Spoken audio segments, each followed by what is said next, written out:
reporters John Cross and Darren Lewis. Well, after last week when the headlines were dominated by events off the field, this has been a big week on the pitch, at both ends of the table. And we're going to start at the bottom where West Ham have been the big story, with David Sullivan informing the world he wants the players and management to take a pay cut to reduce the Upton Park debt. Sullivan said it would be Armageddon if West Ham go down. Dan, you're a Hammers fan. You must be concerned about events at your club. Yeah, very concerned, as I have been all season. Just going back to David Sullivan's pay cut, does that include Benny McCarthy, who has just signed up for 50 grand a week? Presumably that's in his contract at the end of the season. Yeah, it's very worrying times at West Ham at the moment. Been a contrasting week on the pitch. The Burnley performance at the weekend was dreadful. First 20 minutes, the game was lost. And the late rally did nothing to paper over those cracks, but they turned it around on Wednesday night with a result against Birmingham. I think it's too early to say they've turned the corner, but things are definitely looking up. But the Sullivan-Zola relationship has been really put in the spotlight this week, and I've got to say I've come out in favour of David Sullivan. I think the timing of his little outburst was actually spot on, because it gave the team the real kick in the pants that they needed. They've been strolling around on the pitch for the last God knows how long, thinking they're not in a relegation battle, and I think it brought it all home, and you could see the response on Wednesday night. And John, Zola was outspoken in his criticism of Sullivan, making his comments to the media on the eve of the match against Birmingham. I mean, Dan thinks Sullivan may have been right. Which camp do you think was right? No, I think it was really out of order, to be honest. I think it was really ill-judged and ill-informed. I think over the last month, 6 weeks or so, we've been kind of listening until we sort of blew in the face about how well, you know, Sullivan and Gold run the football clubs, how amazing they were at Birmingham, how they kept the club afloat, and they've come in, and I'm afraid to say, you know, from trying to say to Gianfranco Zola, you're steady, you're safe, your job is okay, all of a sudden they put him under a huge amount of pressure, and I think it's only the players' loyalty towards Zola rather than the new owners that actually got the result against Birmingham. I think it's an absolute... to be honest, I think they've spoken too much. I think Alex McLeish was spot on when he said this week that the only voice from a football club, you know, should come from the manager first and foremost. Most other clubs, look at it, Manchester United, Arsenal, great examples how clubs should run. You never hear from the owners, so very far and few between. And look at them, they're at the right end of the table, West Ham at the wrong end of the table. Sure, sorry, yeah. But Gold and Sullivan. John, was that not a deliberate tactic on David Sullivan's part? And I think you'll find that he'll be out in the press this morning saying that it was. I think he came in and saw, you know, 3 performances that were abject. Away at Portsmouth, home to Blackburn, everyone thought it'd be the first home game with Sullivan and Gold, the team would go for it, and they walked through the entire game and were lucky to get a point, which I think was more than the number of shots they had on target that game. And then the Burnley performance as well, and I think he thought, I have to do something here, and if it makes me the villain, if it makes Zola the good guy of the players and makes me the pantomime villain, then I'll do it to get the response. And he got the response that he wanted. Darren, you've been close to this story all week. I mean, you know, is Sullivan the pantomime villain, or is John right? Should the chairman and the owners be seen and not heard? Or, you know, the response was there. Should the players be threatened with pay cuts every week? I'm almost half and half here, because on the one hand I do think he was bang out of order. I think at a football club, when the owner starts giving orders to the players, then the manager feels undermined, and you only have to look at the most successful clubs in English football to know that there is only one man who should be in charge as far as the playing staff is concerned.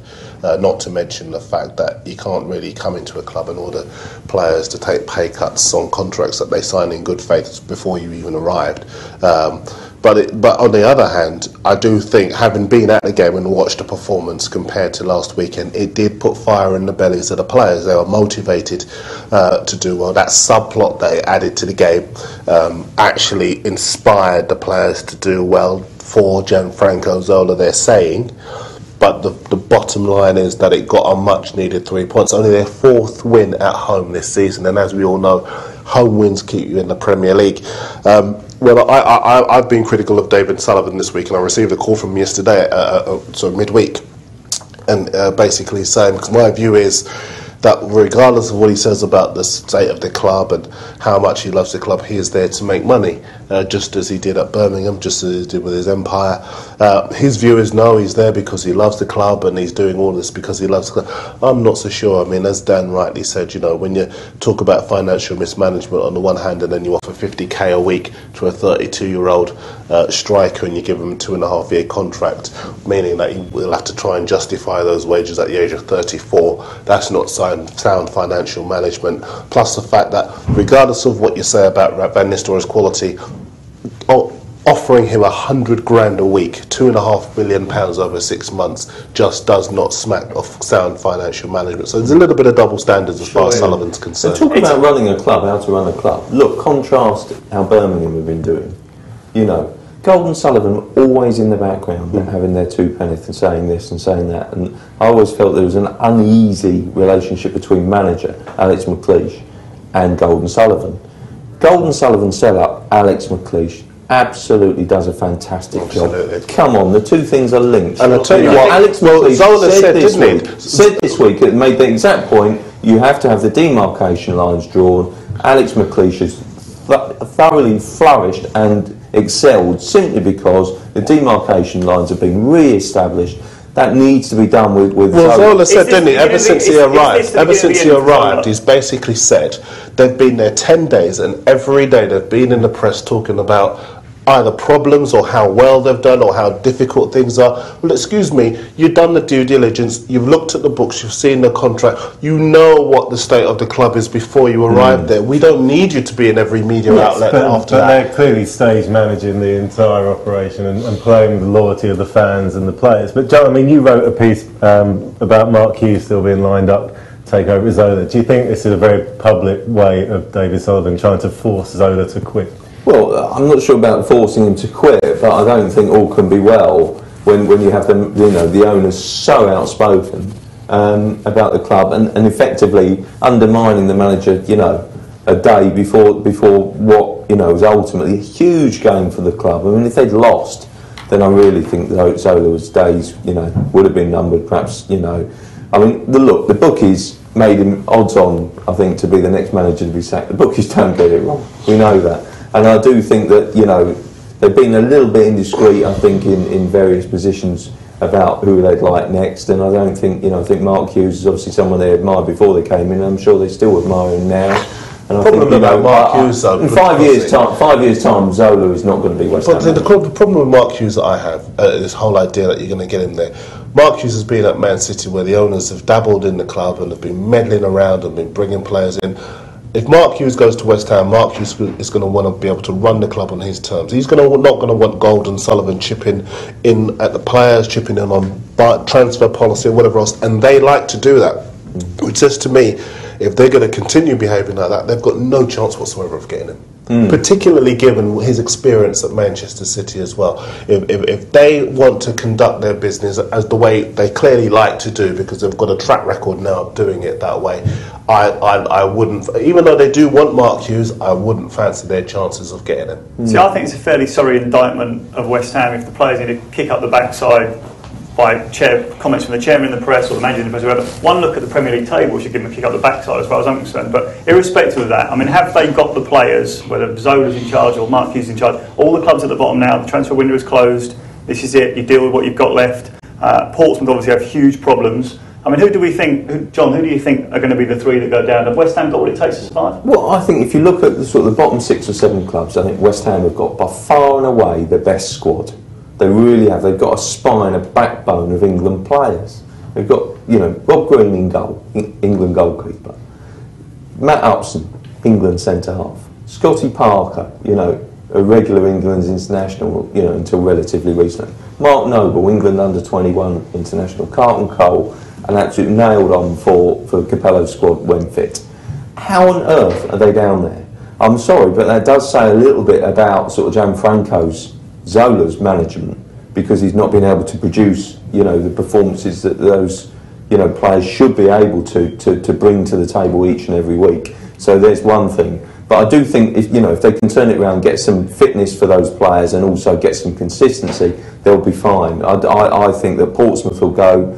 I think also Hull. I can't really see a way out. And then I think it'll be between, maybe Burnley, who I'd still give half a chance to, and Wolves, frankly. I still think Wolves, I don't think they've got too much quality there.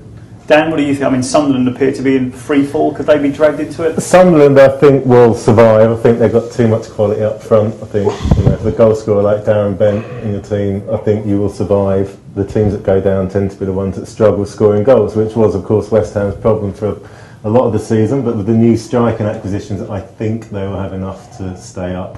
I can't really see past Portsmouth and Hull either, and I think we're going to be the one to get sucked into it. See, I disagree with you slightly there, Dan. I think teams that score goals have a chance of staying up, but the reason you get relegated is because you can't defend.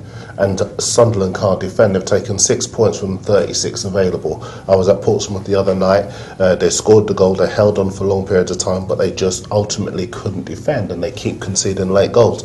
And I think they are banging there. But I think Portsmouth definitely, for obvious reasons. I think I'm not so sure that you say Burnley, but Burnley are winning their home games. They've got a very, very good record, particularly against the top sides at home.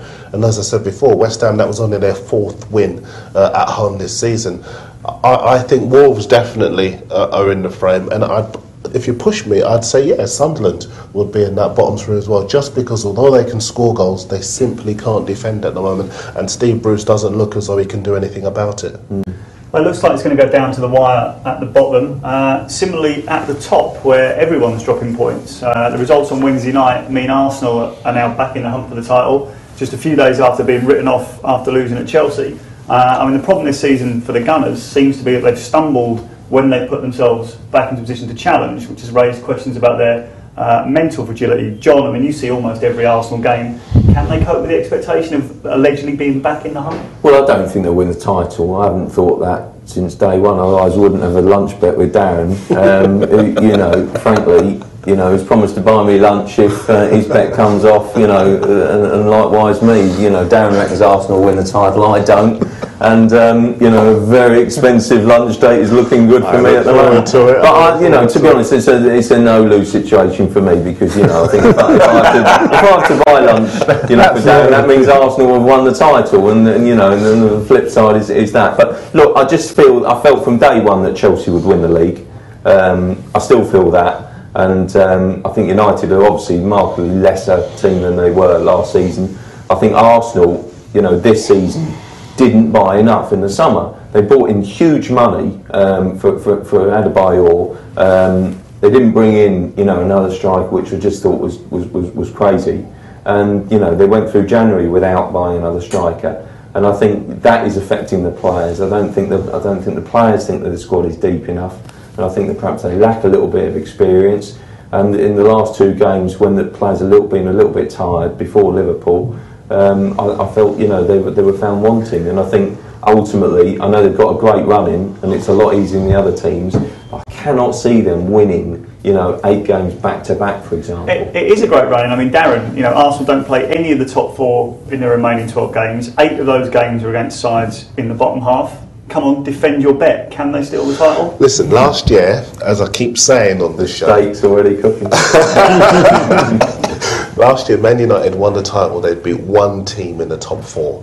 We set lots of store by these big games between the big guns, and because obviously they're high profile. We make a big deal about them, but at the end of the day, you only have to look at last weekend's fixtures. Arsenal get whipped on the Sunday. Everyone says Chelsea's nailed on. Chelsea go to Hull. They drop 2 points against Hull, and that's the big thing, is consistency. If you look at Chelsea, people say there's no weakness. There is a weakness. They've conceded 16 goals, or 16 of the 20 goals that they've conceded have come from set pieces. They can't defend on set pieces, basically. So as far as Arsenal are concerned, if they can actually start reverting to that flat track bully status and put away those teams, as you've been saying, that we expect them to beat, they're going to be bang there, whatever anybody says. And as we said before, Chelsea and Man United both have difficult run-ins. I would say 10 to 1 about Arsenal at the moment. If you're a betting man, I'm not a betting man, but if you are... Clearly you are. No. John's taste buds are just different, Darren. Dan, the top 3, Manchester United, Chelsea and Arsenal, have lost 15 games between them this season. That's an unheard of statistic in Premier League times. I mean, is that a testament to the strengths of the other teams, or is it an indictment of what this season is a poor Premier League? I think it's a very poor Premier League, and I mean you have to look down the table.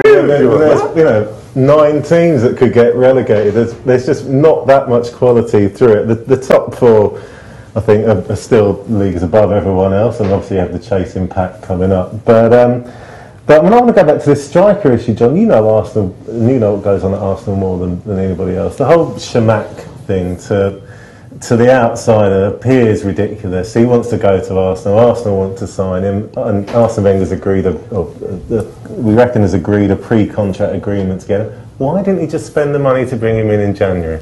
Well, I have to say, I think it's bigger than that. Why didn't he get him last? It's ludicrous. I mean, they were quibbling over about £500,000 a million, last summer. And he just said, right, he's in the last year of his contract and I don't want to pay that. Well, frankly, if he's got his principles that high, why on earth did he accept £23 million from Adebayor? Any club, that sees Arsenal take an astronomical fee in, he's going to say, look, actually, you've pocketed that, we want some of that cash. It's obvious, it's just stupid. And I mean, it's exactly what happened with Manchester City and Toure. With Everton wanted to sign Senderos. As soon as they see Arsenal get a huge premium for Toure, they say, sort of basically Arsenal would like a little bit more for Senderos. Well, sorry about Lescott, but it's just, it's just swings and roundabouts really, and just, it's just crazy. Aren't you being a bit unfair in Arsenal so much as, well, 2 things really. If you're bringing Chamakh, you're saying to Bentner, you're not going to be first choice this season, and what a blow for his confidence as a young player. And also the fact that it's not about Bentner's confidence. I mean, Bentner. Well, it is. You're saying that, but because you're from the outside. But if you're the manager of a football club where you've devoted time and energy to developing a young player, you're trying to boost that player's confidence by saying, you are my main man. Do you think there are many Arsenal fans out there who believe Nicholas Bentner is the man to score 15, 20 goals to lead him to the Premier League title? Doesn't really matter, because if Arsene Wenger thinks he is, then he will play. Well, this is the question I was going to ask John about Chamakh. I mean, his scoring record in France is not that flash. No. Now, he's going to come in, as we expect, in the summer. He's going to become the focal point of that attack with a fit again Robin van Persie. It's widely accepted that, 1 or 2 exceptions apart, the likes of Torres, it takes 6 to 12 months to settle in the Premier League for an overseas start. There's going to be huge pressure on Chamakh to deliver right from day one, isn't there? Yeah, no, absolutely. But I think the difference with Chamakh is I think he's a bit more of a support striker, really. He's a bit of a Robin van Persie type, really. And I think Robin van Persie's been pushed, through the middle this season. I think he's kind of excelled at that. I do think with Bentner, I think, there's something there. He's got to give him some potential, but I mean, I just don't think he's delivered it. But I mean, Chamakh, Dan, I think it's a great point. They should have gone the extra yard in January. I think they tried to in January, but Bordeaux was sticking to their guns. Do you think that decision would cost Arsenal the title? Well, ultimately, I still think Arsenal would have fallen short, but it would have given them that extra boost, and perhaps the belief, the extra lift, particularly if they'd done it at the beginning of January. I mean, this nonsense that sort of Wenger was after, sort of, a player on deadline day. I mean, do me a favour, I mean, that's kind of to wind fans up, I think, because fans, the ones I know, turned around and said, well, actually, we're really cheesed off with him for saying that, because why didn't he do business earlier? And I mean, it's just absolutely ridiculous. I think they went for Chamakh late on, and from Nice, but I mean, it's just silly. They just didn't. I'm afraid. If they were determined to buy a striker, they should have done it before deadline day. They had £30 million to play with, so why not go for it? Ridiculous. Sorry, Darren, go on. I was just going to say, I just think you're being very unfair on Arsene Wenger, and it's quite funny because he proved after Arsenal lost at home to Chelsea, and I say we because I wrote it myself, wrote Arsenal off, that they're out of the title race, proved it, that they were back in by they came within a game against Everton of going top again. And there's every indication, if you look at the league table now, that they could do it again. John Terry clearly is a defender with a lot on his mind at the moment, at fault for the 2 goals against Everton on Wednesday night. I thought it would have come unstuck against a French person. And Manchester United heavily rely on Rooney. Your point brings us back to the original question. When they were 11 points behind. They're playing with total freedom and no pressure. Then they get themselves, as you rightly say, within 90 minutes of going top against Everton, and they draw 2-2.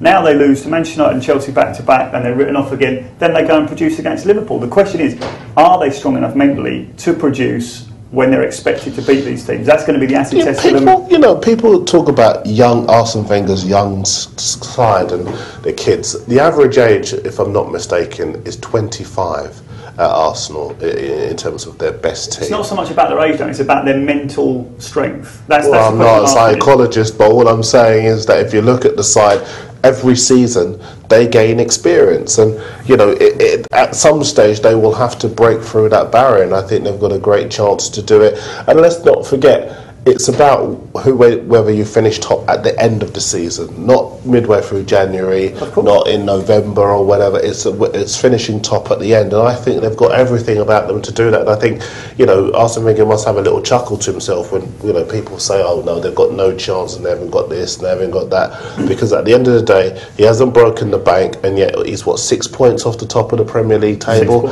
And if you can compare that to the fortunes that have been spent by Manchester United, Chelsea, Man City have spent £200 million and they still can't beat the likes of Hull. You know, so listen, I'm a big defender of Arsene Wenger because I think it's a victory for football if Arsenal were to go on and win the title. Well, I asked the three of you who you thought would go down. I'm going to ask you who you think is going to win the title. Dan? I mean, there is a part of me that thinks Arsenal could do it. I mean, if you look at their fixture list, until they play Tottenham in April, the 7 league games they've got are all eminently winnable. Sunderland, Stoke, Burnley, Hull, West Ham, Birmingham and Wolves. I mean, if they get 7 wins out of that, you know, United have got to play Liverpool in that time, they've got away at Everton, they've got, I think the Chelsea game comes up in that period as well. They could be clear by April. So, having said that, my heart still goes with Manchester United. But I think just because of Fergie, but I think, you know, Arsenal are definitely not out of it, and I think they've got an outside chance. There you go, folks. That's the incisive opinion that we bring you here on MirrorFootball.co.uk. Don't miss it every day. Darren, perhaps slightly more succinctly, who do you think is going to win the title? I think Arsenal will. I think, and they'll enjoy rubbing everyone's nose in it because they've been written off twice, and they keep coming back, and I think they'll come back a third time decisively. And I'll be happy to buy you lunch, but I'll also be happy to take your lunch, John, if I'm proven right. John, final word on the title winners? Going to choose an expensive restaurant. Well, I'd love to see Arsenal do it. I think Arsene Wenger's the greatest manager in the. You've been slaughtering him for the last 15 minutes. No, I think the great thing about Arsene Wenger is that he welcomes views. You can have a discussion with him and think he's wrong. It's all about opinions. And I think he's fantastic to talk to. I think he's a great manager, but I don't agree with some of his policies this season. I think that's unfortunately sort of going to cost Arsenal dear at the end, and I think they'll come up short. I think they'll finish third, and I think Chelsea will win the title with United second. I just think that Chelsea, obviously they've got a problem defensively. Which I'm sure that they'll get round because they can overpower teams at Stamford Bridge, and that's that will bring home the bacon for them. You say they'll get round it, but I mean, without Terry, who's clearly having his own personal problems, do you think they can? I mean, Alex is okay, but clearly, it's Carvalho who's the one who many people say is fairly inspirational at Stamford Bridge. Do you think they can get around this whole set-piece problem that they have, which seems to be undoing them so much? On Sunday, they were so dominant that Arsenal, frankly, couldn't get anywhere near their penalty box to launch a set-piece. But you're talking about an Arsenal side who we all agree are fairly lightweight. I'm talking about some of the stronger sides. But then you're talking about an Arsenal team who's back for the title. They're lightweight. I mean, but my point earlier was that Arsenal against the top 4 teams come off second best, but against the teams below them in the Premier League they do a lot better. Yeah, and so my argument to you is when Chelsea are faced with, say, a Stoke or an Everton who do have that physical presence, particularly at set pieces, do you think they'll be able to cope? Yeah, well, I do. Yeah, I just think that yes, they've got some frailties defensively, but I think that at home they're just such a dominant force. I mean, Ashley Cole, best left back in the planet. You know, and basically Ivanovic, you know, when he plays like he does on Sunday, you don't miss the attacking aspect of a right back so much because he's so dominant defensively. John Terry was superb, and you know, if he's focused and his mind's right, then he'll be okay. And I think Carvalho is not the player that he was, but he still does a great job. And I think, you know, Pedicek as a shot stopper is great. The communication line seemed to be drawn between the centre halves and the goalkeeper. That's an issue, but I do think defensively, you know, at home, it's not so much of an issue. If they can carry on battering teams at Stamford Bridge, they'll win the league. Right. Well, if I've read that right, we've got one for Chelsea, one for Arsenal, and one for Manchester United. So I mean, they say Liverpool it is then. they say 2 out of 3 ain't bad. In this case, 2 out of 3 ain't right, frankly. Right. Finally, it's time for our regular nomination for hero and villain. Darren, I'm going to start with you for your hero and villain this week, please. Hero of the week, Alessandro Diamenti. Fantastic goal for West Ham this week. Just the inspiration they needed to win the game. Villain, I would still say David Sullivan, only because I'm firmly against the whole idea of chairman getting involved at player level. I think if the players need a kick up the jacksie, it should come from the manager. Even if the manager doesn't appear capable of giving them that. Well, we don't know what he does in the dressing room. Well, they dispense with the manager, don't they? If they don't believe they can do that, then Exactly. you know, because then otherwise they undermined him before they've even started. Let's really. just wait and see on that. Yeah, well, I agree. I mean, David Sullivan is my villain of the week as well. Oh, sorry, but I can't, you know, I'd love to think of an alternative second option, but he stands there like a beacon, idiotic, you know, ridiculous beacon, who spoke out. And that's just that claret coat, obviously. Sorry, but I mean, it's absolutely ridiculous what he's done this week. Really, I mean, it's not just that, but it's other bits and pieces like, you know, Kieran Dyer. They're trying to sort of, you know, trying to obviously push him into retirement because the guy's got an injury. I mean, you know, please, you know, this is not right. Callum Davenport, you know, I'm sorry, but a man's innocent until proven guilty. You know, I mean, this is ridiculous. Club legends like, you know, sort of Tony Gale, Tony Cottee. Come on, these guys deserve a bit of respect. I know sometimes, you know, they can say we need to cut back on finance and wages. That's fair enough, but you do it in a proper right way, I think, with a bit more respect for people. But Dan's going to defend him now. Yeah, well, I just think, you know, in the face of that, there's ways and means of doing things, and I think, you know, they keep on harping back to this whole we ran the Birmingham thing like this. Well, sorry, but Alex McLeish seems to be doing an awful lot better, thank you, without Well, as long as the staff remember to turn off the light bulbs and the radiators, they'll be fine. Absolutely. And my hero, John? Louis Saha, how can you look beyond him? Fantastic finisher, you know, absolutely brilliant. I mean, you know, people do say that if you could ever get a run of games together, and let's be honest, he probably can't, you know, then he's a world-class striker, because once he hits that form after about, you know, 10 or 12 games in consecutive, he looks unstoppable. He's got pace, he's got power, he's got finishing, you know, he's great. Let's not forget, of course, Everton have just rewarded him, you know, with a contract. I think there's been some cynical goings on behind the scenes to get him that contract. But he's staying now, and you know, and he's the hero of the week because he destroyed Chelsea and, you know, really gave us a fantastic footballing midweek. It was great. Dan? My hero, and I'm sure Darren Lewis was cribbing my notes here, is also Alessandro Diamenti. I think if he hadn't have stepped up with that peach of a free kick on Wednesday night, West Ham would have gone in at the break at 0-0. The crowd would have been very antsy, and I don't think they would have come away from that game with a win. My villain, I'm going to go back to last weekend. I'm going to nominate Stephen Pienaar for his shocking, disgraceful challenge on Javier Mascherano. Although Marouane Fellaini came a close second, he seemed to be just walking around the pitch clobbering people as well. So while it was a fantastic, you know, blood and thunder Merseyside derby, I think Everton overstepped the mark. Well, Marouane Fellaini came a close second in that challenge with Kyriakis and was certainly overstepped the mark on that one. So on that slightly unsavoury note, we'll end this week. Thank you very much to John, to Darren and Dan, and the chaps will be back next week with another Mirror Football podcast.